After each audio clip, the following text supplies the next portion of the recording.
మనుషుల దగ్గర ఏడవద్దు, మనుషుల దగ్గర దేహి అనొద్దు, మనుషుల దగ్గర దండాలు దశకాలు పెట్టి వాళ్ళ కాళ్ళు పీసుకోవద్దు. అది వెదవతనం. దేవుని ముందుకెళ్ళి ఆయన కాళ్ళు పట్టుకో, అది మగసిరి. దేవుని దగ్గరికి వెళ్ళి కన్నీరు గారు, అది మగసిరి. దేవుని దగ్గరికి వెళ్ళి అంగలార్చు, అది మగసిరి. అక్కడ నువ్వు దుఃఖపడితే, అక్కడ నువ్వు కన్నీరు విడిస్తే, అక్కడ నువ్వు ఆయన పాదాలు పట్టుకుంటే ఎవ్వడి కాళ్ళు పట్టుకోవాల్సిన అవసరం లేదా. దుర్వ్యసనాల బారిన పడకుండా, ఒకవేళ పడున్న వాళ్ళని విడిపించి దయచేసి వాళ్ళని కాపాడమని ప్రతి నిత్యము నీ ప్రార్థన ధూపము దేవుని దగ్గర ఉండాలి. ఇది ఒక ఆయుధము.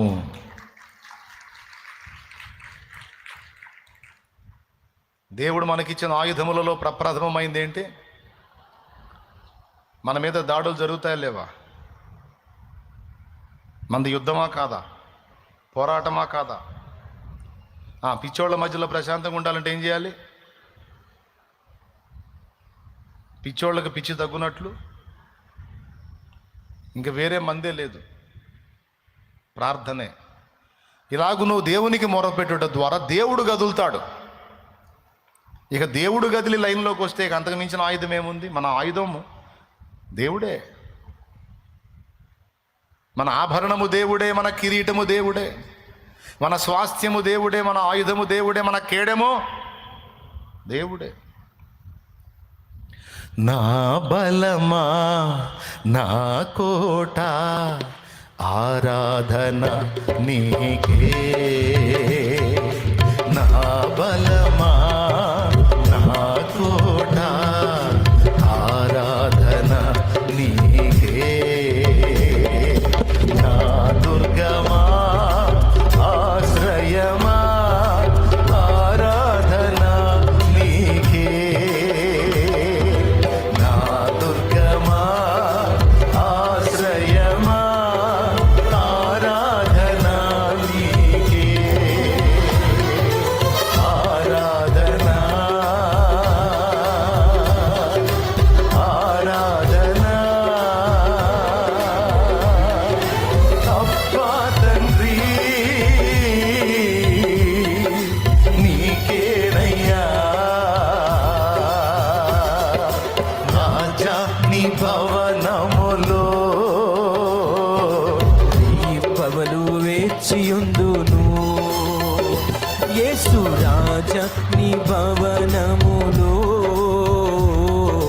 దీపములు వేచియుందును. హల్లెలూయా. మన బలం ఎవరు? మన కేడెం ఎవరు? మన దుర్గం ఎవరు? ఆశ్రయపురం ఎవరు? ఆయుధం ఎవరు? దాగుచోటు ఎవరు? రక్షణ శృంగం ఎవరు? దేవుడో, యేసయ్య. ప్రార్థన ఆయన్ని కదిలిచ్చిద్ది. ఎవరిని కదిలిచ్చిద్ది? అప్పుడు మనం శత్రు దాడిని తప్పించుకోవడానికి అక్కడి నుంచి ఆజ్ఞ బయలుదేరిద్ది. అర్థమైందా? అప్పుడు దయ్యాల ఆటలు సాగవు. అందుకు చేయమన్నాడు ప్రార్థన. మైండ్ పోయి కాదు, పిచ్చి పట్టి కాదు. రాయించినోడు పరిశుద్ధాత్మ, రాసినోడు పౌలు. రాసిన పౌలును చూడొద్దు, రాయించిన పరిశుద్ధాత్మను చూడండి. ఎవరినే? పరిశుద్ధాత్మను చూడండి. పరిశుద్ధాత్మ ఇచ్చిన సలహా. ఏ దాడి వచ్చినా, నీకు ఏ వేదన వచ్చినా మనుషుల వల్లే వచ్చిదిరా పిచ్చిమాలోకం. వాళ్ళకి మెంటలేకుండా ఉంటేనే నువ్వు ప్రశాంతంగా ఉంటావు. ఈ దయ్యాలన్నీ వాళ్ళకి ఎక్కిస్తారా, వాళ్ళు నీకు ఎక్కిస్తారు. కాబట్టి వాళ్ళు నీకు ఎక్కించకూడదంటే ముందు వాళ్ళకి ఎక్కకూడదు, వాళ్ళకి ఎక్కకూడదంటే వాళ్ళకి ఎక్కించే దయ్యాలు వదిలిపోవాలి. అందుకని వాటిని కొట్టరా ప్రార్థనలో అన్నాడు. నేను చెప్పినప్పుడేం బాగానే వింటారు, కూటమి అయిపోయినాక మొత్తం మర్చిపోతారు. ఏందో ఏమో మీరు కరెక్టేనన్నయ్య అన్నట్టు ఫేసులు పెట్టారు అందరు. ఇప్పుడు రోజు చేస్తారా? చేసి చూడండి. నువ్వు అలాగూ చేసి శత్రువు కార్యములను బంధించి వాడి ఆటలు కట్టేసి అప్పుడు చేయి పని. మొదట బలవంతుడైన వానిని బంధించకపోతే వాని ఇల్లు దోచుకోవటం కుదరదన్నాడు యేసయ్య. తెలుసుకోండి, వాడిని వేయండి ముందు. ఎక్కడ వేయాలో అండి? ప్రార్థనలో వేయాలి. ఎక్కడ వేయాలి? ప్రార్థనలో వేయాలి. మొదటి ఆయుధము ప్రార్థన. ఇక మిగిలిన ఆయుధాలన్నీ ఎక్కడ ఏ ఆయుధం ఎలా వినియోగించాలో ఆ జ్ఞానం వచ్చేది కూడా ఈ ప్రార్థనలోనే. ఇప్పుడు వాక్యం ఖడ్గం, విశ్వాసం డౌల్, రక్షణయను శిరస్త్రాణం, నీతియను మైమరవు, సమాధాన మనస్సును సిద్ధ మనస్సును జోడు, సత్యమును దట్టి. ఏమండి? ఇవన్నీ ఉన్నాయి కదా సర్వాంగ కవచాలు. ఇవన్నీ ఎప్పుడెప్పుడు ఏది ఎలా ఉపయోగించాలో, ఏది వినియోగించి మనం జయం పొందాలో ఆ వివేకం కూడా దేవుడే మనకు అనుగ్రహిస్తాడు. అర్థమైందా? ఆ వివేకం కూడా మహానుభావుడే మనకి ఇవ్వాలి. ఎక్కడ విశ్వాసాన్ని వాడాలో, ఎక్కడ వాక్యాన్ని వాడాలో, ఎక్కడ వివేచనను వాడాలో ఆ వివేచన జ్ఞానం అంతా ప్రభువే ఇస్తాడు. ఆయుధాలు ఉండగానే సరికాదు, వాటిని వాడటం తెలిసి ఉండాలి. అర్థమైందా? బాణాలు వేసే వాళ్ళ దగ్గర బాణమే చేతిలో పెట్టుకొని ఉండాలి. అంతేగాని బాణాలు వేసేవాడి దగ్గర కత్తి తీసుకొని పోయావు అనుకో, నువ్వు కత్తి తీసుకుని వాడి దగ్గరికి పోయేసరికి ఒళ్ళంతా పచ్చడి చేసి కూర్చోబెడతాడు వాడు. ఆయుధాలు ఉండగానే సరికాదు, ఏ ఆయుధము ఎక్కడ ఎలా ఏ టైంలో వినియోగించాలో ఆ వివేచన జ్ఞానం దేవుడు ఇవ్వాలి. అది కూడా దొరికేది ప్రార్థనలోనే. దేవునికి స్తోత్రం కలుగును గాక. అది ఎక్కడ దొరికింది? ప్రార్థనలోనే దొరికింది. ఒప్పుకోవాలా దేవుని ముందుకెళ్ళి, పిచ్చోడిని ప్రభా, ఏదో పెద్ద తెలివిగల బిల్డప్పే కానీ ఏం లేదు ఏడు ఎవరో, నాకేం తెలియదు నాయన, నాకు సాయం చేయి ప్రభువా. బైబిల్ నిండా వాక్యాలే,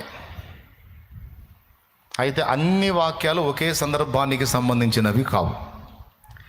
ఒక వ్యక్తి జబ్బు పాలైనప్పుడు వానికి స్వస్థత కలుగునట్లు ఏమేం విషయాలు చదవాలో చెప్పాడు ఇందులో. నేను చెప్తున్న పాత నిబంధనలోను క్రొత్త నిబంధనలోను భక్తులు ప్రభువు జరిగించిన స్వస్థత కార్యాలు చదువుతూ ఉండండి. నేను చెప్పినట్టు చేయండి. స్వస్థత కార్యాలు చదువుతా చదువుతా చదువుతా ప్రార్థన చేయండి. జబ్బు వచ్చిన వాళ్ళు, రోగంలో ఉన్నోళ్ళు, బలహీనతలో ఉన్నోళ్ళు చేయండి. వచ్చిన జబ్బు కూడా వెనక్కి తిరిగిద్ది. ఎందుకంటే విశ్వాసం వృద్ధి పొందిద్ది, విశ్వాసం శక్తివంతమైద్ది. విశ్వాసం బలపడినప్పుడు నీ బాడీ కూడా కంట్రోల్లోకి వచ్చింది. అయితే నీవు అలాంటి కార్యం చూసినట్లు పాత నిబంధనలో ఏలియా స్వస్థపరిచాడు, ఎలీషా స్వస్థపరిచాడు, మోషే ద్వారా అద్భుతాలు జరిగినాయి. ఏం లేదు, పాత నిబంధనలోను క్రొత్త నిబంధనలోను అచ్చంగా దేవుడు జరిగించిన అద్భుతాలన్నీ చదువుతూ ఉండు రోజు. ఒక రోగానికి స్వస్థతే కాదు, చాలా విషయాలకు పరిష్కారం దొరికిద్ది.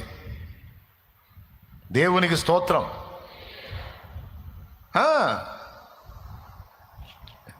ఎందుకు? అదే రహస్యం. మరి పేషెంట్ ఒకడు బెడ్ మీద ఉన్నాడంట. పేషెంట్ ఒకడు బెడ్ మీద ఉంటే పలకరీయటానికి వస్తున్నారంట. డెడ్లీ కండిషన్కి వెళ్ళిపోయాడు, చచ్చిపోయే పరిస్థితికి వెళ్ళిపోయాడు. చూడటానికి వస్తారుగా, ఓ ఫ్రెండ్ వచ్చాడంట చూడటానికి. ఎరా బాగున్నావా, దా కూసో అన్నాడు. కూర్చున్నాడు. ఒరే నాకు సాయం చేసి పెడతావా అన్నాడంట. చెప్పురా, ఏమేం చేస్తాను. ఏమొద్దురా, బైబిల్ ఇస్తా, నేను కొన్ని వచనాలు చెబుతా, చదువురా అన్నాడంట. ఒరే అదెంత భాగ్యం రా, ఈ చదువుతా అంటే బైబిల్ ఇచ్చాడు. ఏం మంచంలో పండుకున్నాడు, ఆడేం కూర్చున్నాడు. బైబిల్ ఇచ్చి మత్తయి సువార్త 1వ అధ్యాయము 1వ వచనం నుంచి నేను చెప్పిందా చదువురా అన్నాడంట.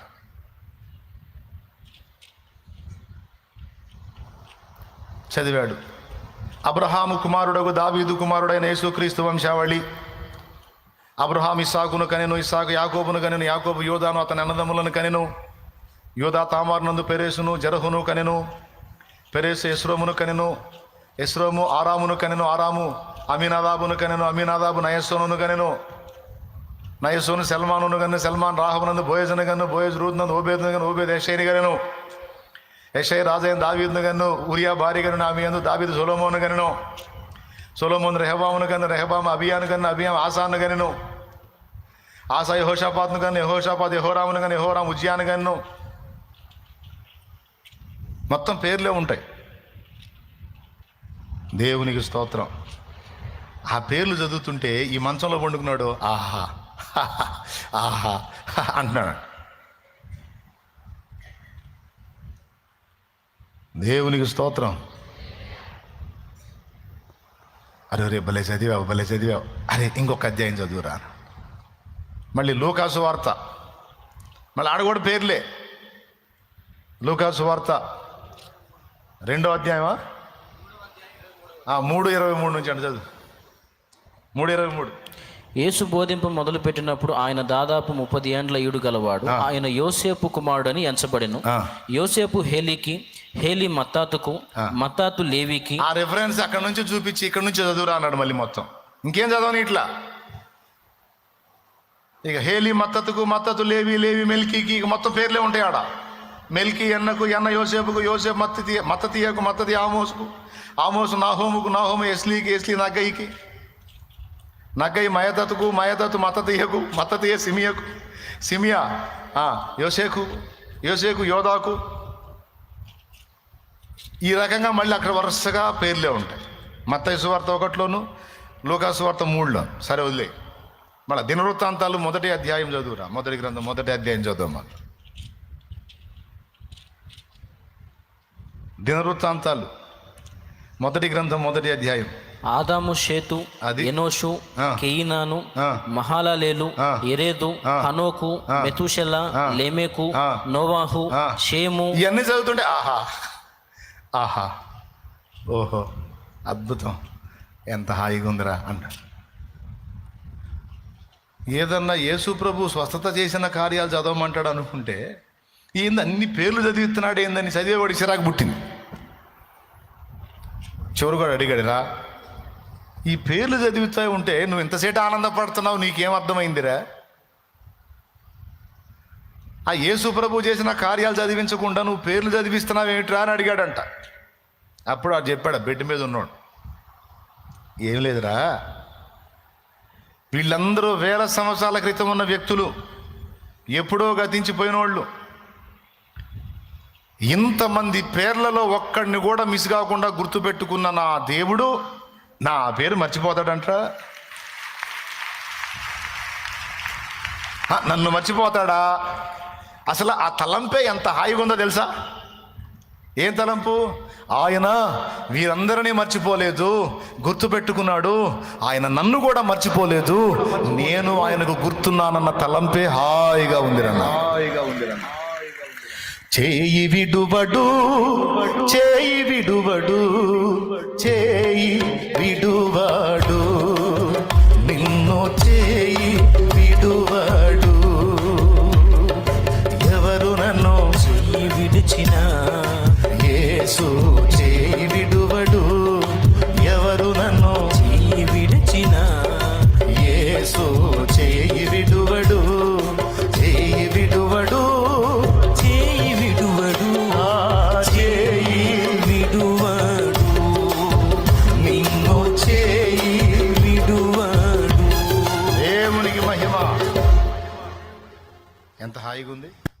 తల్లి ఆయనే, తండ్రి ఆయనే, తల్లి ఆయనే, తండ్రి ఆయనే, లాలించును, పాలించును, లాలించును, పాలించును.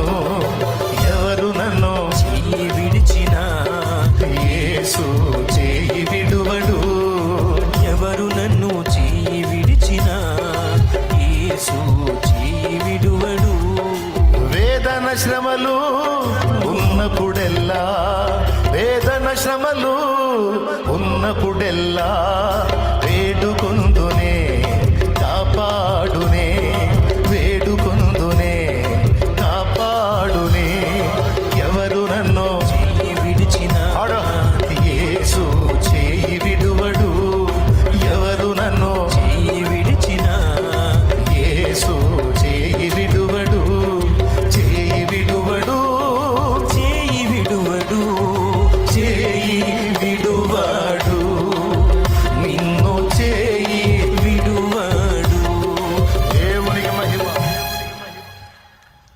బైబిల్ నిండా వాక్యాలు ఉన్నాయి. భయము కలిగినప్పుడు చదివే వాక్యాలు ఉన్నాయి. రోగము కలిగినప్పుడు స్వస్థత కొరకు చదవాల్సిన వాక్యాలు ఉన్నాయి. నిజంగా నేను చెప్పేది ఒకటిది కాదు, ఇది నేను చెప్పింది కాదు. నాకంటే ముందు నేను కాదు, మా అయ్య కూడా పుట్టక ముందున్న ఆయన ఉన్నాడు, ముంగమూరి దేవదాసయ్య గారు. ఆయన చెప్పాడు ఈ సూత్రం. దేవునికి స్తోత్రం. రోగం వచ్చినప్పుడు చదవవలసిన వచనాలను రాసి పెట్టాడు. ఇవన్నీ చదువుకోరా బాబు, విశ్వాసం బలపడుతుంది, రోగం తగ్గిపోతుంది, బాగుపడతా, విడుదల పొందుతామని ఆయన రాశాడు అప్పట్లో. భయము కలిగినప్పుడే వచనాలు బైబిల్లో ఉన్నాయి. ఆవేదన కలిగినప్పుడు, కృంగిపోయినప్పుడు, కర్తవ్యం నెరవేర్చవలసి వచ్చినప్పుడు, బాధ్యత నెరవేర్చవలసి వచ్చినప్పుడు చదవాల్సిన వచనాలు ఉన్నాయి. కానీ ఏ సందర్భంలో ఏ వచనాన్ని ఎలా మనం అప్లై చేసుకోవాలో దానికి వివేచన కావాలి. ఆ వివేచన మనకు అనుగ్రహించే చోటే ప్రార్థనా స్థలం. కన్నా ప్రేమను ఇమ్మని సోదరి హన్న విన్నవించగ దేవుని. కన్నా ప్రేమను ఇమ్మని సోదరి హన్న విన్నవించగ దేవుని. అన్ని ఎరిగిన తండ్రి అన్నాను దీవించ, అన్ని ఎరిగిన తండ్రి అన్నాను దీవించ, వన్నెకెక్కిన కొడుకు చెన్నుగా నొందిన కరుణా పీఠము చేరరే దేవుని కృప శరణాస్థలిని చేరరే. కరుణా పీఠము చేరరే దేవుని కృప శరణాస్థలిని చేరరే. దేవునికి మహిమ కలుగును. అందరూ వినండి బాబు. అప్పులోళ్ళు, సమస్యల్లో ఉన్నోళ్ళు, వేదాల్లో ఉన్నోళ్ళు, వేదంలో ఉన్నోళ్ళు, రోదంలో ఉన్నోళ్ళు, దుఃఖాల్లో ఉన్నోళ్ళు, కన్నీళ్లలో ఉన్నోళ్ళు, కలతల్లో ఉన్నోళ్ళు, కృంగిపోయినోళ్ళు, ఏమండి పక్కోళ్ళ చేత పీడించబడుతున్నోళ్ళు, కేసుల్లో ఉన్నోళ్ళు, బంధకాల్లో ఉన్నోళ్ళు, బందీలైనోళ్ళు అందరూ విడుదల పొందునట్లు కావలసిన ఉపాయములన్నీ గ్రంథములో ఉన్నవి. అవన్నీ ఏ సమయానికి ఏ వాక్యాలు తీసుకొని మనం బలపడాలో, ఏ సందర్భానికి ఎలా మనం వ్యవహరించాలో, ఎక్కడ ఎలాంటి స్టెప్స్ తీసుకోవాలో ఆ జ్ఞానమంతా ప్రభువు ఆయన పాదముల చెంత మనం ఉన్నప్పుడు మనకు అనుగ్రహిస్తాడు. ఈరోజు ఈ సమస్యను గురించి నేను దేవుని ముందు మోకాళ్ళేసి కూర్చున్నప్పుడు దేవుడు నాతో మాట్లాడాడు. ఏం ప్రాబ్లం లేదు, నీకు విరోధంగా రూపింపబడే ఆయుధము వర్ధిల్లదు, అసలు లెక్క చేయదు, వదిలేసి నేను చూసుకుంటాను అన్నాడు. ఆ మాట తీసుకొని వచ్చాను నేను దేవుని దగ్గరికి. ఎవరు ఎట్లనన్నా కదలని నేను ఉన్నా కదా, యూ డోంట్ వరీ, వెళ్ళిపో ముందుకు. ఎవరు ఆటలో వాళ్ళు ఆడతారు, ఆడని, నేను ఆడే ఆట కూడా ఉంటుంది కదా. పరిస్థితులు ఎవరి చేయి దాటినా నా చేతులను దాటిపోవు, అన్నిటినీ నేను నా చేతుల్లో పట్టి ఉంచగల సమర్థుడను. ఏం భయపడొద్దు, ఏం కలత చెందొద్దు, ఏం కృంగిపోవద్దు అంటాడు. ఎప్పుడు ఆయన డైలాగ్ అదే. లేకపోతే ఆరంభం నుంచి ఇప్పటిదాకా దాదాపు 18 సంవత్సరాల సేవా జీవితంలో 18 ఏళ్ళు ఇంత పెద్ద పరిచర్యలో ఎన్ని ఎదుర్కొని ఉంటా, నేను ఎన్ని రకాలు ఎదుర్కొని ఉంటా. మరి చిన్న చిన్న వాటికే మీరు నరాలు వీక్నెస్ వాళ్ళ గందరగోళం అయిపోతున్నారు. మరి ఇన్ని మైళ్ళ ప్రయాణములో ఎన్ని ఒత్తిళ్ళు, ఎన్ని రకాల టెన్షన్స్, ఎన్ని ప్రెజర్స్, ఎన్ని బాధలు. ఈరోజు కూడా అన్ని వాడు తుఫాన్లాగా రేపుతాడు. వాడు తుఫాన్లాగా రేపినప్పుడు చుట్టుపక్కల నుంచి అలాగా తీసుకొచ్చినప్పుడు మరి నాకెవరు ఉన్నారు? మళ్ళీ ఓ పాట వస్తుంది, విశ్వాసనావసాగుచు పయనించు సమయాన నా ప్రభు సాతాను సుడిగాలి రేపగా నా ఎదుటే నిలిచేవనా ప్రభు విశ్వాసనావసాగుచు పయనించు సమయాన నా ప్రభు విశ్వాసనావసాగుచు పయనించు సమయాన నా ప్రభు సాతాను సుడిగాలి రేపగా నా ఎదుటే నిలిచేవనా ప్రభు సాతాను సుడిగాలి రేపగా నా ఎదుటే నిలిచేవనా ప్రభు నేను వెళ్ళే మార్గము నా యేసుకే తెలియును నేను వెళ్ళే మార్గము నా యేసుకే తెలియును శోధించబడిన మీదట నేను సువర్ణమై మారెదను శోధించబడిన మీదట నేను సువర్ణమై మారెదను హల్లెలూయా హల్లెలూయా హల్లెలూయా ఆమేన్ హల్లెలూయా హల్లెలూయా హల్లెలూయా ఆమేన్. ఎక్కడే సుడిగాలి వాడు రేపినా నాకున్న దిక్కు ఒకటే నా యేసయ్య పాదాలు. పరిగెత్తుకుంటా పోయి ఆ పాదాలు పట్టుకొని కూర్చుంటా, ఇక ఏమైనా చేసుకుని ఇష్టమని. నాకు తెలిసింది ఏకాంత ప్రార్థన ఒక్కటే, ఆ ప్రార్థనలో వెళ్ళి ఆయన కాళ్ళు పట్టుకొని కూర్చుంటాను. నాకు తెలియదు నువ్వే కాదు కానీ కార్యాలు కానీ. నా ప్రభు లేచి హోంకరించాడంటే అప్పుడు ఉంటుంది ఒక్కోడికి. దేవునికి స్తోత్రం. ఏ శ్రమకైనా, ఏ సైతానుకైనా, ఏ దురాత్మలకైనా, ఏ దయాలకైనా పౌరుషము గల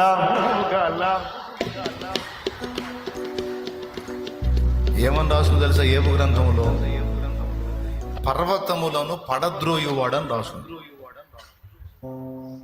ఆయనకు సిరాకు పుడితే అంతంత పెద్ద పర్వతాన్ని కూడా అంటాడంట.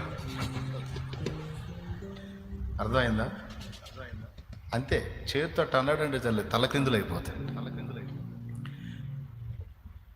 అంత పవర్ఫుల్ ఆయన బట్టి మీసం తిప్పుతాను. ఆయన దేవునికి స్తోత్రం. నన్ను బట్టి ఎవరిని బట్టి నేను నమ్మిన వాణి అంత అతిశయపడుతున్నాను. నా ప్రభు పరాక్రమం కలిగినవాడు, నా ప్రభు రోషం కలిగినవాడు.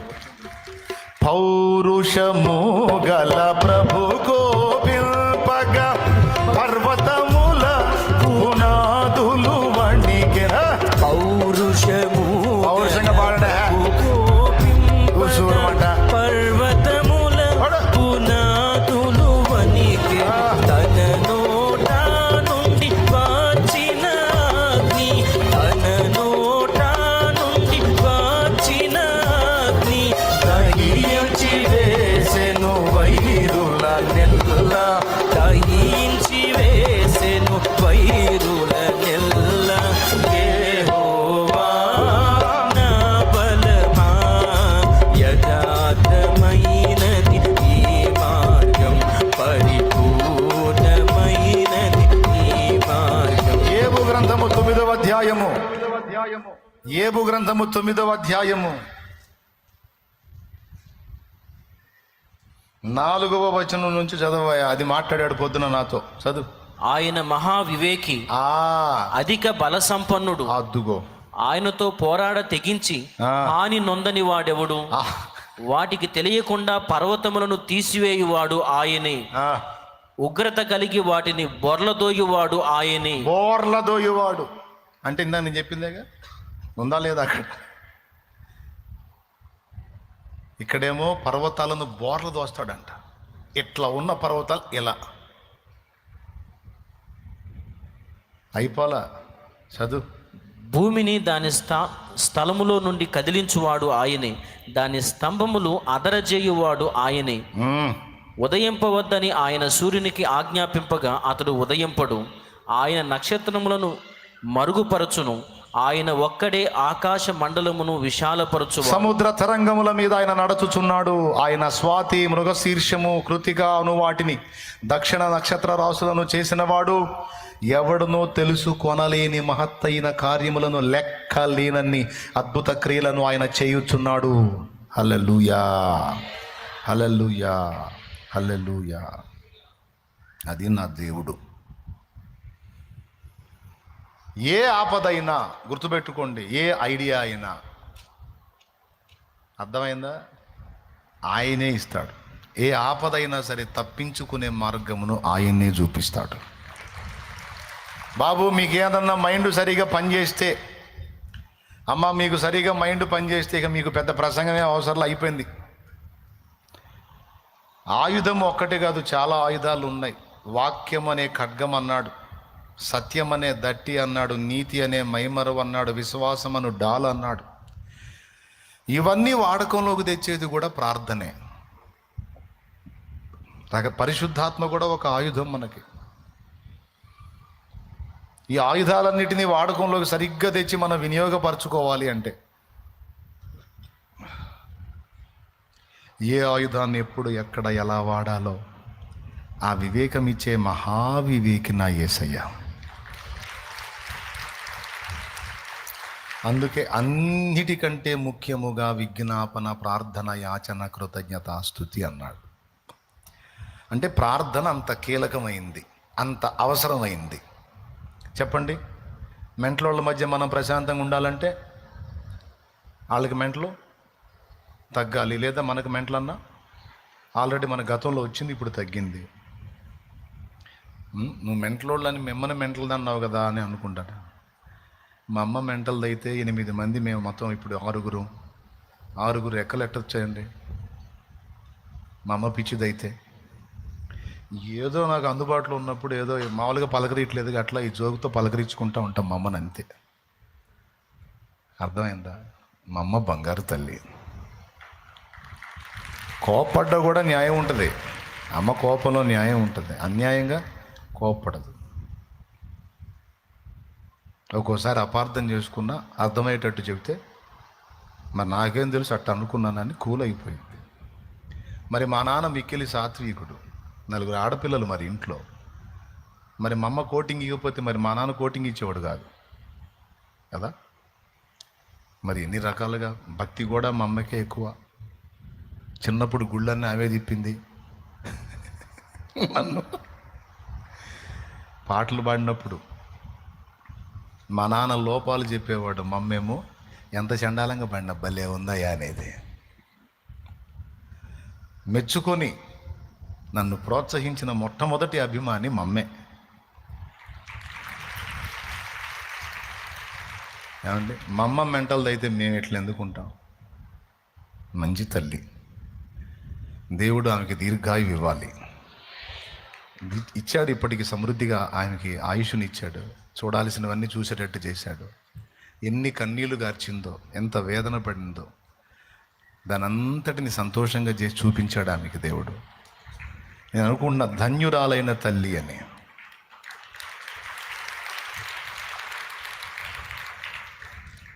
మా అమ్మ చతురు ఆడుతుంటా ఆమె, అంతే అమ్మ. మరి అమ్మతో కాగా ఎవరితో? ఏమంటే నవ్వించాల్సింది అమ్మనే, ఎందుకంటే గతంలో ఏడిపించా కదా తెలియక. అందుకని ఏదో ఒక విధంగా అమ్మని పలకరిస్తూ ఉంటాను. నా తల్లి పిచ్చిదేం కాదండి, జ్ఞానవంతురా. పిచ్చి సమాజంలో మనం ఉన్నాం, పిచ్చి మనుషుల మధ్యలో మనం ఉన్నాం. వారి పిచ్చి వలన మనకు పిచ్చెక్కేటట్టు చేస్తారు. అలా వాళ్ళని పిచ్చోళ్ళలాగా శోధించేది దయ్యాలు. అవి వాళ్ళని శోధించకుండా ఉండాలంటే వాళ్ళ పక్షమున మనం చేతులెత్తాలి, ప్రార్థన చేయాలి. అప్పుడు చుట్టూ ఉన్న వ్యక్తులు కంట్రోల్లో ఉంటారు.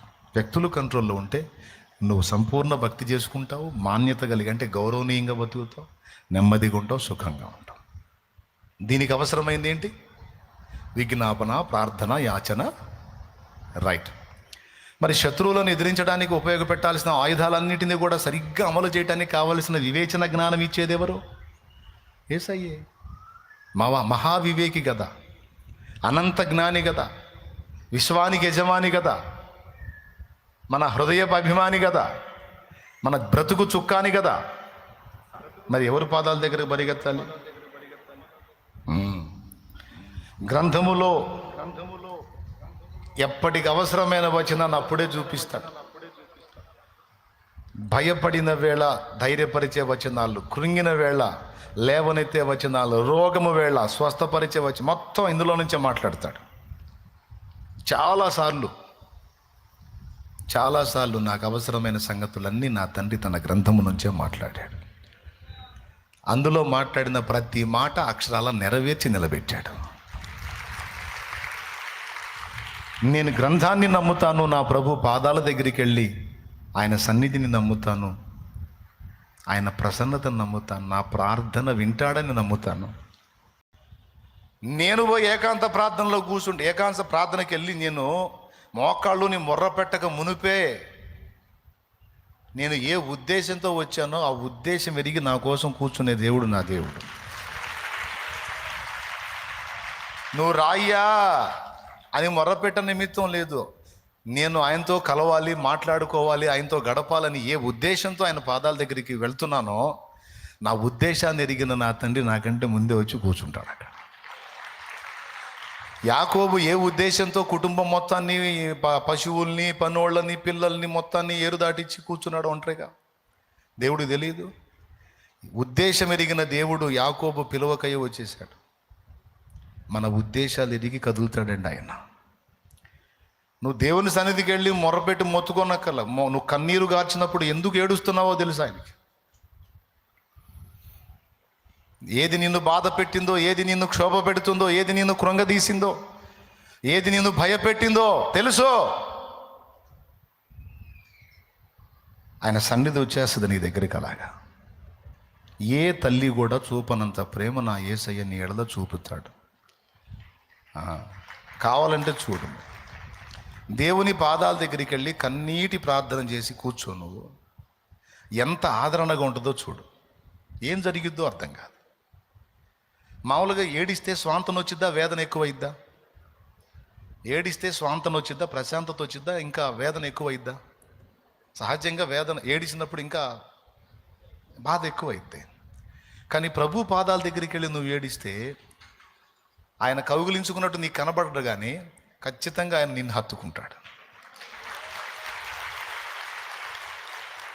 ఆయన నిన్ను హత్తుకున్న విషయం నీకు ఎలా గ్రహింపైద్దంటే నీకు స్వాంతన కలిగిద్ది, బరువు దిగిపోయినట్టు ఉంటుంది.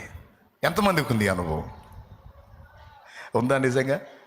అబ్బా, దేవునికి స్తోత్రం కలుగును గాక. పెద్ద బరువు దిగిపోయినట్టు ఉంటుంది. ఆయన దగ్గరికి పోయి కూర్చొని మనస్ఫూర్తిగా కాసేపు కన్నీరు గార్చి ఏడిస్తే చాలు, బరువు దిగిపోయినట్టు. ఎన్నిసార్లు అనుభవించానో నేను. నాకు తృప్తి కలిగిన దాకా కన్నీటి ప్రార్థన చేసుకుంటా. నా బాధ అంతా దేవునికే చెప్పుకుంటా. మరి ప్రార్థన అంత కీలకం. దాన్ని సీరియస్గా తీసుకొని చెయ్యండి, ప్రార్థన చేయండి. ఆయుధాలన్నిటిలోనికి ప్రధానమైంది, ప్రప్రథమమైంది, కీలకమైంది. మిగిలిన ఆయుధాలు కూడా ఎలా వాడాలో మనకు తెలివిని పుట్టించేది ప్రార్థనలో దేవుడే. అందుకే ప్రార్థనలో ప్రభు పాదాలు సమీపించండి అని భక్తులందరూ చెప్పారు. దేవ సంస్తుతి చెయ్యవే మనసా, శ్రీమంతుడగు యెహోవ సంస్తుతి చెయ్యవే మనసా. దేవ సంస్తుతి చెయ్యవే మనసా, శ్రీమంతుడగు యెహోవ సంస్తుతి చెయ్యవే మనసా. దేవ సంస్తుతి చేయుమానా జీవమాయే హోవా దేవుని. దేవ సంస్తుతి చేయుమానా జీవమాయే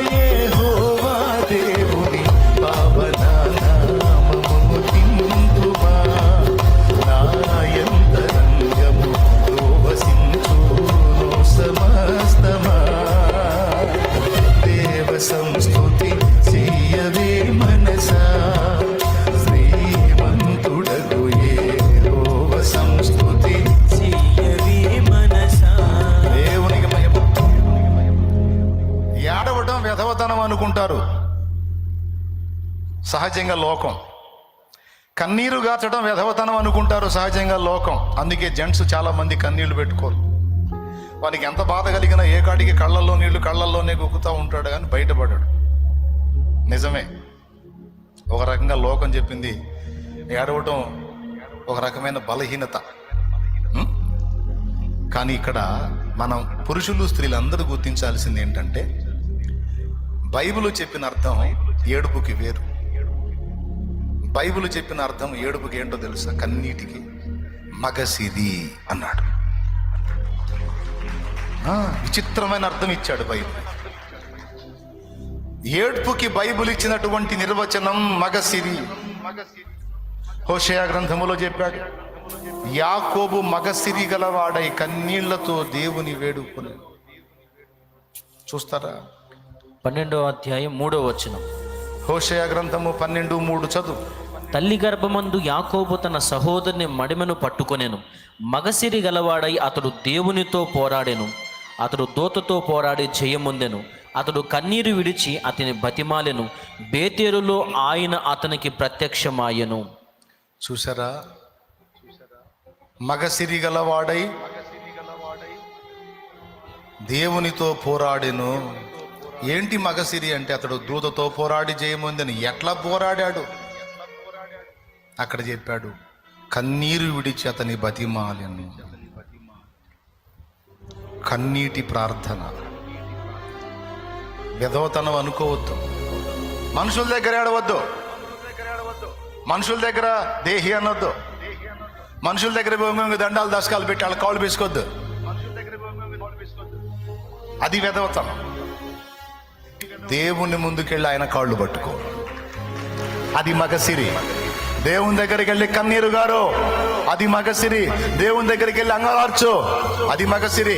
అక్కడ నువ్వు దుఃఖపడితే, అక్కడ నువ్వు కన్నీరు విడిస్తే, అక్కడ నువ్వు ఆయన పాదాలు పట్టుకుంటే ఎవ్వడి కాళ్ళు పట్టుకోవాల్సిన అవసరం లేదా. అక్కడ నువ్వు కన్నీరు గార్చి మొర్ర పెట్టగలిగితే ఎవ్వడి దగ్గరికి పోయి నువ్వు ఏడవాల్సిన అవసరం లేదు. మొత్తం నా తండ్రే చూసుకుంటాడు. అర్థమైతే ఇక నుంచి ఆ పని చేయి. కృప మనందరికీ తోడై ఉండును గాక.